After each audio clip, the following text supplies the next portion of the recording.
সাল। বৈষম্যবিরোধী ছাত্র আন্দোলন মুখপাত্র পরিচয়টির ব্যাপারে আমি খুব একটা কমফোর্টেবল না বর্তমানে। ভবিষ্যতে যদি আমার পরিচয় জিজ্ঞেস করতে হয় তাহলে আমাকে ঢাকা ইউনিভার্সিটির স্টুডেন্ট অথবা জুলাই আন্দোলনের কর্মী হিসেবে পরিচয় দিলেই ভালো হয়। মেঘদার যখন কথা শুনছিলাম অনেকগুলো বিষয় চোখের সামনে ভেসে উঠছিল। এর আগে কাদের বলেছে, আরমান ভাই বলেছে, প্রত্যেকের কথার মধ্যে দিয়ে কিন্তু ছাত্রদের যে অধিকার সেটাকে তারা নানান মাত্রায় ফুটিয়ে তোলার চেষ্টা করেছে। এখন আমি আবার নতুন অ্যাঙ্গেল যোগ করলে এটা জাস্ট একটা ডিফারেন্ট অ্যাঙ্গেল হয়ে যাবে কিনা, কতটুকু আসলে প্রয়োজন, এই বিষয়গুলো বুঝে ওঠার চেষ্টা করছি। দিন শেষে আসলে বিশ্ববিদ্যালয় তো একটা ফিলোসফিক্যাল ইনস্টিটিউট, এটা ছাড়া তো আর কিছু না। আমি যদি বিশ্ববিদ্যালয়কে মনে করি যে এটা একটা ইউনিভার্সিটি তাহলে ইউনিভার্সিটি, আমি যদি মনে করি যে এটা একটা স্কুল তাহলে এটা স্কুল। যেমন আমি যে ডিপার্টমেন্টে পড়াশোনা করেছি বায়োকেমিস্ট্রি, সেখানে আমাদের শিক্ষকরা মনে করতো এটা কোনো ইউনিভার্সিটি না, এটা একটা স্কুল। তো আমরা এখানে 4 বছর আসলে প্রাইমারি স্কুলের মতো করে ক্লাস করেছি, পরীক্ষা দিয়েছি। তো আমি কখনো এই অথরিটিটা কোয়েশ্চেন করতে পারতাম না, কারণ দিন শেষে এটা তো একটা ফিলোসফিক্যাল সেটেলমেন্ট টিচার, স্টুডেন্ট এবং অন্যান্য অথরিটির মধ্যে। ঠিক তেমনি রাষ্ট্র একটা ফিলোসফিক্যাল ইনস্টিটিউট, যেটা আমরা দেখেছিলাম সেই জুলাই মাসে 18 জুলাই রাষ্ট্র নামক যে কাঠামোটা, সেই কাঠামোটা কিন্তু ভেঙে পড়ে। তো টেকনিক্যালি জনগণ ছিল, কিন্তু জনগণের কোনো অথরিটি ছিল না। তো জনগণ সব মাঠ টেক ওভার করে ফেলে এবং যাকে তারা, যে অথরিটি, যে সরকার, তাকে তারা দখলদার এবং ফ্যাসিস্ট বলেই সরকারকে তারা দেশ ছাড়া করে। এটাই ছিল বাংলাদেশের তৎকালীন বাস্তবতা। এবং এই ফিলোসফিক্যালি এই যে রাষ্ট্র এবং বিশ্ববিদ্যালয়, এই রাষ্ট্র তো আসলে দিন শেষে বিশ্ববিদ্যালয় থেকে কিছু একটা চাইতে পারতে হবে, তাই না? কেন বিশ্ববিদ্যালয়কে আমরা বিশ্ববিদ্যালয় বলি? কারণ রাষ্ট্রের এই ইনস্টিটিউটগুলোর থেকে কিছু না কিছু পাওয়ার থাকে। এই বিশ্ববিদ্যালয়গুলো কেন এটি কলেজ না, কেন এটি স্কুল না, তার একটা বড় কারণ এই ইনস্টিটিউশনগুলোতে কিছু মাত্রায় কিছু গবেষণা হয়, এখানে কিছু ডিপার্টমেন্ট থাকে, এখানে রিসার্চের পিছনে কিছুটা ফান্ড থাকে এবং টিচাররা গবেষণা করে, স্টুডেন্টরা এখানে ফেলো হিসেবে যুক্ত হয়। এবং পরবর্তীকালে আমাদের রাষ্ট্রের যে বিভিন্ন ইনস্টিটিউট থাকে, অন্যান্য যে ইনস্টিটিউট, সেটা সরকারি হতে পারে অথবা বিভিন্ন স্টার্ট আপ কোম্পানি হইতে পারে, মাল্টিন্যাশনাল কোম্পানি হইতে পারে বা রাষ্ট্রীয় সংস্থা হতে পারে, তারা সকলে মিলে বিশ্ববিদ্যালয়ে উৎপাদিত যে জ্ঞান সেটাকে নানানভাবে তারা মাঠে কাজে লাগায়। এটাই হচ্ছে একটা চুক্তি। কিন্তু আমরা বাংলাদেশ এই রাষ্ট্রের সূচনা লগ্নের কথা বললে তো একটু বেশি কম হয়ে যাবে। যখন থেকে ঢাকা বিশ্ববিদ্যালয় জন্ম হয়েছে তখন থেকে কিন্তু এটাকে বেসিক্যালি একটা কেরানি তৈরির কারখানা হিসেবে ব্যবহার করা হয়েছে। কিন্তু বর্তমানে 2025 সালে এসে এতই দুঃখজনক অবস্থা যে ঢাকা বিশ্ববিদ্যালয় এই কেরানি তৈরির কারখানাও আর হতে পারছে না। মানে কি অদ্ভুত একটা অবস্থা। আমরা যদি বর্তমানে বাংলাদেশের প্রাইভেট ইউনিভার্সিটিগুলোর দিকে তাকাই, তারা তাদের কারিকুলামগুলো এভাবে করে ডিজাইন করে যাতে বিভিন্ন মাল্টিন্যাশনাল কোম্পানিগুলো বা বিভিন্ন ব্যাংকগুলো, বিভিন্ন স্টার্ট আপ কোম্পানিগুলো এই প্রাইভেট ইউনিভার্সিটিগুলো থেকে ফ্রেশ গ্র্যাজুয়েটদেরকে নিতে পারে। কিন্তু আপনি যখন পাবলিক ইউনিভার্সিটিতে আসবেন দেখবেন যে তারা তো ওই জ্ঞানটাই তৈরি করতে পারছে না। তারা তো এই মিনিমাম যে কোম্পানিগুলোর উপযুক্ত 4th ইন্ডাস্ট্রিয়াল রেভলিউশনের উপযুক্ত জ্ঞানও তো উৎপাদন করতে পারছে না। তার মানে ঢাকা ইউনিভার্সিটি তার যে 1921 সালের যে একটা কমিটমেন্ট ছিল, সে একটা কেরানি তৈরির কারখানা হবে, সেই কেরানিও সে এখন আর তৈরি করতে পারে না। এটা খুবই আনফরচুনেট জায়গায় আসলে আমরা এসে পৌঁছেছি। সার্জারা যখন কথা বলছিল তখন সে কিন্তু অনেকগুলো উদাহরণ টেনেছে যে 1952 সাল, 1962 সাল, 1966 সাল, 1969 সাল। এই ঢাকা ইউনিভার্সিটি মানেই হচ্ছে 1952 সাল, 66 সাল, 62 সাল, 69 সাল, 71 সাল। ঢাকা ইউনিভার্সিটি মানেই হচ্ছে এইটা। এখন সাথে একটা নতুন লেজ যুক্ত হয়েছে 2024 সাল। একটা ইউনিভার্সিটি যখন তার রাজনৈতিক পরিচয়কে ছাপিয়ে উঠতে পারে না, তাকে আমি কিভাবে করে বিশ্ববিদ্যালয় দাবি করতে পারি? এটা তো একটা পলিটিক্যাল ইনস্টিটিউট, এটা তো কোনো ইউনিভার্সিটি না। এবং আমি এর আগেও আরেকটা এরকম একটা আলোচনায়, মঙ্গলবারের গল্পসপ্পেতে আরেকটা আলোচনায় আমি গিয়েছিলাম যে বিশ্ববিদ্যালয়ের কাজ কি, ওইখানের কথা টপিকটা ছিল। তখন এই কোয়েশ্চেনটা আমি তুলি যে 1971 সালে যখন প্রথমবারের মতো একটা দেশ স্বাধীন হয়, সেম একদম গরম গরম তরুণরা মাত্র তারা যুদ্ধ করে এসেছে, পাকিস্তানি আর্মির সাথে যুদ্ধ করেছে, একটা দেশ স্বাধীন করেছে, তাদের মধ্যে কিন্তু একটা স্পৃহা ছিল এই দেশটাকে তারা পরিবর্তন করবে। তখন কিন্তু তৎকালীন যে প্রধানমন্ত্রী বা তৎকালীন প্রেসিডেন্ট ছিলেন শেখ মুজিবুর রহমান, তার কাছে একটা বড় ধরনের সুবর্ণ সুযোগ ছিল এই যে ঢাকা ইউনিভার্সিটি বা বাংলাদেশের যে ইউনিভার্সিটিগুলোকে এগুলোকে একটা প্রপার একাডেমিক ইনস্টিটিউশনে রূপান্তরিত করার। কিন্তু সেটা আমরা কি সেটা দেখেছি? সেটা দেখি নাই। বরং ৭৩ সালে একটা ডাকসু নির্বাচন হয়, সেখানে ভোট মানে ব্যালট বাক্স শুদ্ধ তুলে নিয়ে চলে যায় নিজের প্রার্থীকে নির্বাচন করার জন্য। পরবর্তীতে কোন হয়ে যায় 7 মার্ডারের ঘটনা, 80s এখানে এসব বিরোধী আন্দোলন, ঠিক এই বিশ্ববিদ্যালয়ে আরবার নতুন করে একটা পলিটিক্যাল ইনস্টিটিউশনে রূপান্তরিত হয়ে যায়। এবং 1971 সালের পরে for the very first time এই 2024 সালে এই ঢাকা বিশ্ববিদ্যালয়ের কাছে একটা সুযোগ আসে যে সে একটা সুরাহা করবে, সে যে একটা রাজনৈতিক বিশ্ববিদ্যালয়ের তকমা পেয়েছে সেই তকমাটা থেকে সে মুক্তি পাবে। কিন্তু অত্যন্ত দুঃখজনক ব্যাপার, আমাদের সরকার মানে অন্তর্বর্তীকালীন সরকারের কথা আর কি বা বলবো, আমাদের এই অন্তর্বর্তীকালীন সরকার আমাদের যে 36 পৃষ্ঠার ভিসির যে একটা মানে লোগো আমরা পেয়েছি যে আমাদের এখানে 36 পৃষ্ঠার ভিসি আছে, বা আমাদের অন্যান্য প্রশাসনিক কর্মকর্তা, এমনকি আমাদের ছাত্র রাজনৈতিক সংগঠন, তাদের কারো থেকেই আমরা ওই আন্তরিকতাটা দেখি নাই যে তারা এই ঢাকা বিশ্ববিদ্যালয়ের ছাত্র রাজনীতির একটা সুরাহা করতে চায়। বরং যতবার আমি এই দায়টা নিয়ে বলবো, আমি বৈষম্য বিরোধী মুখপাত্র হওয়ার আগেও এবং মুখপাত্র হওয়ার পরেও প্রচুর জায়গায় প্রচুর দফতরে দৌড়েছি, অনেক জায়গায় কথা বলেছি, ছাত্র রাজনৈতিক সংগঠনগুলোর সাথে কথা হয়েছে। এবং আমার খুব স্পেসিফিক একটা কথা ছিল যে আচ্ছা এখানে ছাত্র রাজনীতি বন্ধ না হোক, কিন্তু এটাতে তো একটা প্রপার দরকার, এটা তো একটা ঠিক করা দরকার। যেভাবে করে ইউনিভার্সিটিগুলো চলছে এভাবে তো চলতে পারে না, আপনারা অ্যাটলিস্ট একটা সেটেলমেন্টে আসেন। এবং প্রশাসনের কাছে আমি বিশেষভাবে তখন বলেছিলাম যে আপনারা সাধারণ ছাত্র যারা মনে করে যে বিশ্ববিদ্যালয়ে ছাত্র রাজনীতি থাকা উচিত না, সেই ছাত্রদের মধ্য থেকে ছাত্রদের সাথে আপনারা সংলাপ করেন, ফ্যাকাল্টির সাথে প্রত্যেকটা ফ্যাকাল্টি বেসিসে আমাদের বিশ্ববিদ্যালয় প্রশাসন যাতে বৈঠক করে, প্রত্যেকটা ছাত্র সংগঠনের সাথে একটা ওপেন ডিবেট তারা আয়োজন করুক। আজকে যেমন আমরা ওপেন কথা বলছি না, ঠিক তেমনি ঢাকা বিশ্ববিদ্যালয়ের বটতলায় বা ঢাকা ইউনিভার্সিটির জিমনেশিয়ামে যে মাঠ, সেখানে একটা ওপেন ডিবেট আয়োজন করা হোক, যেখানে জেনারেল স্টুডেন্টরা থাকবে, যেখানে ছাত্র রাজনৈতিক সংগঠনগুলো থাকবে এবং সকলে মিলে একটা ওপেন ডিবেট হবে। এবং এই ধরনের ডিবেটের মধ্য দিয়ে ঢাকা বিশ্ববিদ্যালয়ের ছাত্র রাজনীতি একটা সুরাহা হবে। আমি অনেক চেষ্টা করি, পরবর্তীতে আমি যেটা দেখেছিলাম যে বিশ্ববিদ্যালয়ের প্রশাসন টুকটাক এই যে ইনডোর বৈঠক আয়োজন করা শুরু করে, মূলত ছাত্র সংগঠনগুলোর সাথে বিভিন্ন ইনডোর বৈঠক তারা করবে, সেই ইনডোর বৈঠকের ফলাফল আজ পর্যন্ত পাওয়া যায় নাই।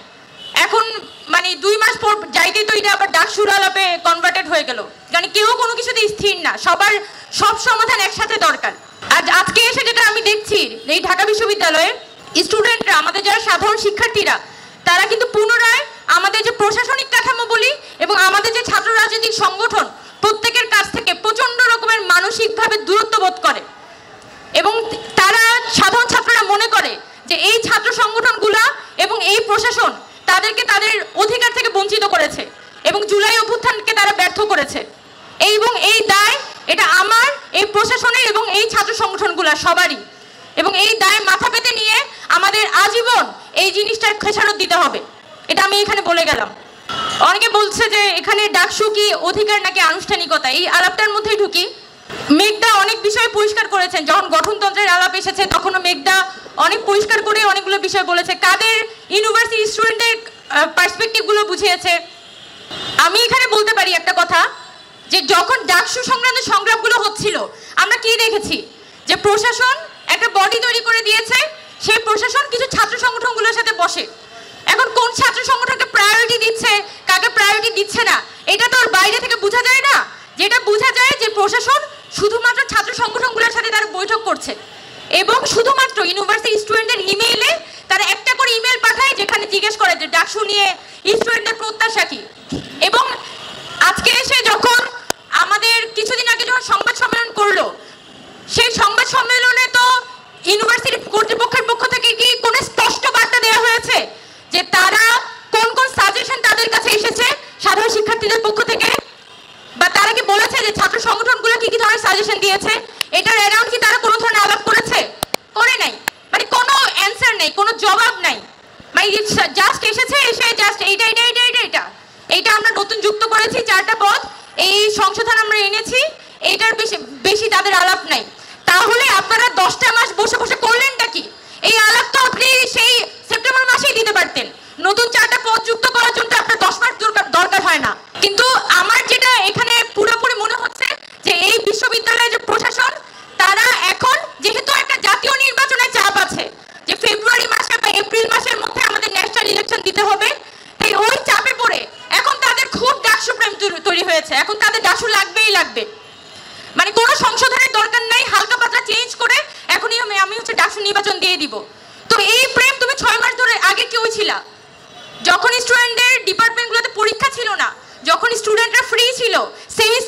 চলছিল তখন তোমার ডাকসুর কথা মনে পড়ে নাই? আর যখন হচ্ছে এখন প্রত্যেকটা ডিপার্টমেন্টের পরীক্ষা, জুলাই মাসে আগস্ট মাসে আমি তো খোঁজ নিয়েছি, আমাদের সায়েন্স ফ্যাকাল্টির প্রত্যেকটা ডিপার্টমেন্টে পরীক্ষা, এই আর্টস ফ্যাকাল্টি, বিজনেস ফ্যাকাল্টি সবার ফাইনাল পরীক্ষা চলবে। কোনো স্টুডেন্টের কাছে যদি জিজ্ঞেস করি যে ডাকসুর ব্যাপারে কি মনে করো, বলে আমি এক্সাইটেড, কিন্তু আমি আসলে পার্টিসিপেট করতে যাচ্ছি না বা আমি ভোটে দাঁড়াতে যাচ্ছি না। আমি জিজ্ঞেস করলাম কেন যাচ্ছ না, বলে আমার তো পরীক্ষা, আমি এই রিস্কটা এখন নিতে পারবো না। তো এখন যদি ক্যাম্পাস প্রশাসন সে শুধুমাত্র রাজনৈতিক বাস্তবতাগুলোকে দেখে ডাকসু হবে কি হবে না ঠিক করে, তাহলে আমার যথেষ্ট পরিমাণে সন্দেহ আছে যে এখানে যদি ভোট কাস্টিং হয় তাহলে এটা আদৌ ভোট রিগিং এর সম্ভাবনা বা ভোট চুরির সম্ভাবনা এখানে আছে কিনা। এবং এটা খুব ভালোভাবে আছে, কারণ প্রশাসন এতদিন পর্যন্ত যত ধরনের ব্যবস্থা নিয়েছে, যত ধরনের অ্যাক্টিভিটিস তারা দেখিয়েছে, কোনো অ্যাক্টিভিটিস থেকে মনে হচ্ছে না যে তাদের পক্ষে খুব বেশি গণতান্ত্রিক আচরণ করার ইচ্ছা তাদের মধ্যে আসলে আছে। তো আমি সন্দেহটা পোষণ করে গেলাম। আর আজকে আরেকটা বিষয়, যে এখানে একটা সব ছাত্র সংগঠনের পক্ষ থেকে কিন্তু প্রশ্নটা আসছিল, সেটা হচ্ছে একাডেমিক ভবনগুলোতে যাতে ডাকসু নির্বাচনটা আয়োজন করা হয়। সেখানে আমরা দেখেছি খুবই অদ্ভুত একটা বিষয় খেয়াল করলাম, আমাদের বিধিমালা সংশোধনের ভিতরে কিন্তু কি বলা হয়েছে যে হল সংসদ এবং অন্যান্য বিষয়গুলো, মানে অন্যান্য কোথায় কোথায় ভোট নেওয়া যায় সেটা নির্বাচন কমিশনটা ডিসাইড করবে। তো তার মানে প্রত্যেক বছর একটা করে নির্বাচন কমিশন হবে এবং নির্বাচন কমিশন একদম লাস্ট মুহূর্তে ডাকসু ভোটের 20 দিন আগে ডিসাইড করবে ভোট কি হলে হবে নাকি ভোট একাডেমিক ভবনে হবে। তার মানে এখানে একটা কিন্তু তৈরি করে রাখা হয়েছে। অথচ আমি যতটুকু খোঁজ পেয়েছি আমাদের বিভিন্ন হলগুলোর যারা প্রভোস্ট তারাও কিন্তু চাচ্ছে যে এই ভোটটা যাতে একাডেমিক ভবনগুলোতে হোক। তাহলে কোন একটা অদৃশ্য ক্ষমতা বলে এখানে হলটাকে একটা কনসিডারেশনে রাখা হলো, যেখানে আমরা দেখছি যে হলগুলা কিন্তু নানানভাবে এখানে একটা প্রচ্ছন্ন একটা ছাত্র রাজনৈতিক একটা ছায়া কিন্তু এখানে রয়ে গেছে। তো সেই ক্ষেত্রে আমি মনে করি যে ডাকসুকে যদি এখানে সংশোধন করতে হয় তাহলে প্রশাসনের পক্ষ থেকে অবশ্যই এখানে শুধুমাত্র রাজনৈতিক পরিস্থিতিটাকে দেখলে হবে না, ঢাকা বিশ্ববিদ্যালয়ের সাধারণ ছাত্রদের একাডেমিক পরিস্থিতি এবং সাধারণ ছাত্ররা যাতে এখানে স্বতঃস্ফূর্তভাবে অংশগ্রহণ করতে পারে এই পরিবেশটা হচ্ছে প্রশাসনের পক্ষ থেকে তৈরি করতে হবে। এবং আই ডাউট, আমার বড় ধরনের সন্দেহ আছে যে রাজনৈতিক ছাত্র সংগঠনগুলোর বাইরে প্রশাসনের আদৌ এই ডাকসু নিয়ে কোনো ভাবনা আছে কিনা। এখানে আরেকটা একদম শেষ কথা, আমার কাছে যদিও চিঠি চলে এসেছে, একদম শেষ কথা বলে দিই, সেটা হচ্ছে ঢাকা বিশ্ববিদ্যালয়ের আমরা কিছুদিন আগে আমাদের বিজ্ঞান আড্ডা নামে একটা সংগঠন থেকে একটা first S N Bose national science festival করেছিলাম। এবং এই বিজ্ঞান উৎসবটা করার একটা বড় কারণ ছিল এই ঢাকা বিশ্ববিদ্যালয়ের ভিতরে যে বিভিন্ন ধরনের ফ্যাকাল্টি থাকে, business faculty, social science faculty, arts faculty বা আমাদের সায়েন্স ফ্যাকাল্টি, প্রত্যেকের কিন্তু অনেক ভালো ভালো স্টুডেন্টরা এখানে পড়াশোনা করে, অনেক ভালো ভালো টিচাররা কিন্তু এখনো পর্যন্ত এই ডিপার্টমেন্টগুলোতে আছে। কিন্তু আমাদের যে রাজনৈতিক পরিস্থিতি এবং আমাদের যে প্রশাসনের মধ্যে আমাদের যে শিক্ষক রাজনীতি, আমাদের যে ছাত্র রাজনীতি, এই পুরো একটা গোজামিলের মধ্যে যে টিচাররা আসলেই স্টুডেন্টদের ব্যাপারে ভাবে তারা কিন্তু সাহস পায় না এই ধাক্কাধাক্কিগুলোর মধ্যে ঢুকতে। এবং আমাদের যে সাধারণ ছাত্ররা তারা কিন্তু যোগ্য নেতৃত্বের সবসময় একটা যোগ্য নেতৃত্বের অভাবে ভুগে। এবং আমাদের যারা ছাত্র রাজনীতি সংগঠনগুলো আছে সেখানকার ছাত্র নেতারা সবসময় আমি দেখেছি, আমি নিজেও প্রত্যক্ষ করেছি যে সবসময় তাদের ডিপার্টমেন্টের থেকে একটা বিচ্যুতি, তারা ঠিকমতো ক্লাস করেন না, ডিপার্টমেন্টের স্টুডেন্টদের সাথে তাদের একটা দূরত্ব থাকে, ডিপার্টমেন্টের বাস্তবতাগুলোর থেকে তাদের একটা দূরত্ব থাকে। এখন আমরা যখন সায়েন্স ফেস্টটা করেছিলাম তখন কিন্তু আমরা এই বাস্তবতাগুলোকে একদম তুলে আনি যে ঢাকা বিশ্ববিদ্যালয়ে কিন্তু একটা বড় ধরনের পসিবিলিটি আছে, বড় ধরনের একটা অ্যাডভান্টেজ আছে, যেহেতু এখানে সায়েন্স ফ্যাকাল্টি বলি, আর্টস ফ্যাকাল্টি বলি, মাল্টি ডিসিপ্লিনারি মানে একটা পরিবেশ কিন্তু ঢাকা বিশ্ববিদ্যালয়ের মধ্যে আছে। তো ভবিষ্যতে আমরা যদি বহির্বিশ্বের একাডেমিয়ার দিকে তাকাই, যেমন আমার খুব ভালোভাবে মনে আছে যে 2021 সালে যখন কোভিড চলছিল তখন নেচার জার্নালে একটা পেপার পাবলিশ হয়েছিল। সেই পেপারটা খুবই ইন্টারেস্টিং, যে মানুষের যে ডিএনএ সিকোয়েন্স, আমরা তো জানি মানুষের ডিএনএ সিকোয়েন্স হচ্ছে ATCG, সেটার নানান কম্বিনেশন, পারমুটেশন কম্বিনেশন করে ATCGর অনেকগুলো সংমিশ্রণ। তো মানুষের যে ডিএনএ সিকোয়েন্স, সেই সিকোয়েন্সটাকে তারা বিভিন্ন ক্লাস্টারে ভাগ করে একটা মিউজিকে কনভার্ট করে। এবং যে বিজ্ঞানীরা এই মিউজিকে কনভার্ট এই পেপারটা পাবলিশ করার সাথে যুক্ত ছিলেন, সেই বিজ্ঞানীরা তাদের কয়েকজন ছিল মিউজিকের ব্যাপারে তাদের খুব ভালো আগ্রহ ছিল এবং তারা সঙ্গীত নিয়ে কিন্তু তারা পড়াশোনা করতেন। অর্থাৎ তারা একই সাথে মলিকুলার বায়োলজিস্ট, একই সাথে কিন্তু তাদের মিউজিকের ব্যাপারে আগ্রহ। এবং এই যে একটা অসাধারণ ব্যাপার, এই যে একটা সংমিশ্রণ, যে মানুষের যে ডিএনএ সিকোয়েন্স সেটাকে কিন্তু তারা একটা মিউজিকে রূপান্তর করতে পারছে। এবং এই ধরনের সৃষ্টিশীল কাজগুলোর জন্য ওই অক্সফোর্ড বিশ্ববিদ্যালয়ে বলি বা কেমব্রিজে বলি, তারা কিন্তু পরিবেশগুলো তৈরি করে দেয়। সেখানে বায়োকেমিস্ট্রি থেকে পড়ে একটা স্টুডেন্ট কিন্তু ইংলিশে মাস্টার্স করতে পারবে।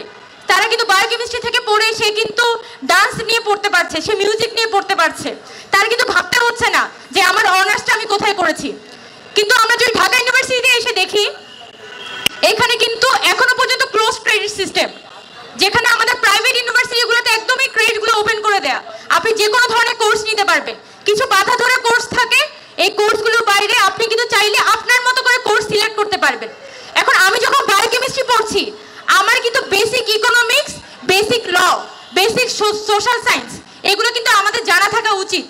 কিন্তু আমাদের ঢাকা বিশ্ববিদ্যালয়ে যেহেতু ক্লোজ ক্রেডিট সিস্টেম, কোনো ডিপার্টমেন্টের স্টুডেন্ট চাইলেই কিন্তু চাইলেই সায়েন্স ফ্যাকাল্টির একটা স্টুডেন্ট সে ইকোনমিক্স পড়তে পারে না, চাইলেই এখানে ল এর একটা স্টুডেন্ট সে অ্যানথ্রোপোলজি পড়তে পারে না। মানে এই যে একটা মাল্টিডিসিপ্লিনারি পরিবেশটা ডিপার্টমেন্ট ইউনিভার্সিটিতে থাকার কথা, সেই দরজাটা কিন্তু বন্ধ করে রাখা হয়েছে। তো অবশ্যই এই আমরা যখন রাজনীতি নিয়ে কথা বলি, তখন কিন্তু আমরা এই বাস্তবতাগুলো ভুলে যাই যে আমাদের যে জেনারেল স্টুডেন্টরা তারা কিন্তু এই ইউনিভার্সিটিতে আসে পড়াশোনা করতে। এবং আমি কি তার পড়াশোনা করার জন্য কি কি দরকার, ছাত্র রাজনৈতিক সংগঠনগুলো যারা ছাত্র নেতা তারা আদৌ সেগুলো উপলব্ধি করতে পারেন কিনা, সেই ব্যাপারে আমার বড় ধরনের সন্দেহ আছে। এবং অবশ্যই ডাকসু হলে এই বিষয়গুলো মাথায় রাখা দরকার যে আমাদের ইউনিভার্সিটি তার যে বড় ধরনের একটা পটেনশিয়াল আছে, এখানে গ্লোবালি বলি বা বাংলাদেশে একটা মাল্টিডিসিপ্লিনারি হাব হয়ে ওঠার সেই পটেনশিয়ালটা যাতে ভবিষ্যতে ঢাকা ইউনিভার্সিটি অ্যাটলিস্ট ফ্ল্যাট গেটটা ওপেন করতে পারে। এবং অবশ্যই রাজনৈতিক অনেক কথা হয়েছে, আমি কিছু একাডেমিক কথা যুক্ত করেছি। তবে এখানে আমি মনে করি যে ডাকসুটা প্রতি বছর একটা ক্যালেন্ডারের ডেট ধরে এখানে হওয়াটা উচিত। কারণ ডাকসু যদি এখানে রেগুলারাইজ হয়, তাহলে আমাদের যারা সাধারণ শিক্ষার্থীরা তারাও কিন্তু আগ্রহী বোধ করবেন। যারা দেখা যাচ্ছে সে একটা নর্মাল ডিপার্টমেন্টে পড়ে, খুবই ভালো স্টুডেন্ট, কিন্তু তার মধ্যে ওই ভয়টা কাজ করে যে আচ্ছা ডাকসু হলে কি আমি জিতবো বা আমি কি পার্টিসিপেট করতে পারবো, একটা সংকোচ কাজ করে। তো সেক্ষেত্রে এই যে সাধারণ শিক্ষার্থীরা তারা যাতে অ্যাজ এ রিপ্রেজেন্টেটিভ আকারে ডাকসু থেকে উঠে আসতে পারে, এই প্ল্যাটফর্মগুলো, এই পরিবেশটা তৈরি করে দেওয়াটা আমাদের কর্তৃপক্ষের পক্ষ থেকে খুবই জরুরি। তো আমি এক্সপেক্ট করব যে ডাকসু কখন হতে যাচ্ছে, কবে হতে যাচ্ছে এখনো পর্যন্ত পরিষ্কার না। গঠনতন্ত্র সংশোধনের ব্যাপারে তাদের কোনো প্রপার বার্তা নেই, ভোটটা কোথায় হতে যাচ্ছে সেটা নিয়ে প্রপার কোনো বার্তা নেই। খুবই হাওয়ার উপরে তারা একটা ডাকসু নির্বাচন করবে যা বুঝতে পারছি। তো যাই হোক না কেন, ভোটের আগে যাতে এই ধরনের আমাদের গঠনতন্ত্র সংশোধনী, আমাদের ভোটটা কোথায় হবে সে ভোটের ব্যাপারে একটা প্রপার ডিসিশন, এবং আমাদের সাধারণ শিক্ষার্থীরা যাতে ক্যান্ডিডেট এবং ভোটার হিসেবে পার্টিসিপেট করার জন্য পরিবেশটা যাতে ওই ধরনের উৎসবমুখর থাকে, সেটা আমাদের বিশ্ববিদ্যালয় প্রশাসনের পক্ষ থেকে নিশ্চিত করাটা গুরুত্বপূর্ণ। তো এই পয়েন্টগুলো আমি আমার পক্ষ থেকে তৈরি করে গেলাম, আশা করি দেখা হবে ইনশাল্লাহ।